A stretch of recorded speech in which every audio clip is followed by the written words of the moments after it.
واخيرا حجب لعبة روبلوكس في مصر. المشكلة مش انها تتحجب، لكن المشكلة ان اللعبة دي عبارة عن ستار وراه مشاكل كتيرة جدا، معظمها مشاكل اخلاقية.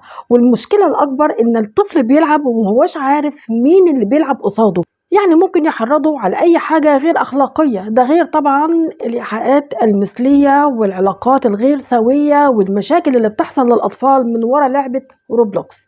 اللعبة دي موجودة في كل بيوتنا وعلى كل تليفونات اطفالنا.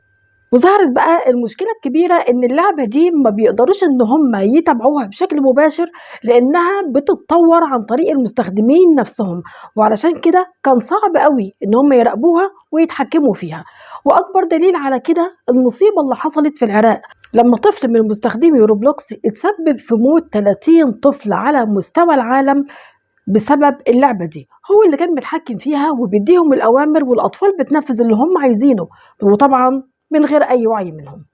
بس يا ترى الحجب كفاية بالنسبة لنوعية الألعاب اللي زي دي؟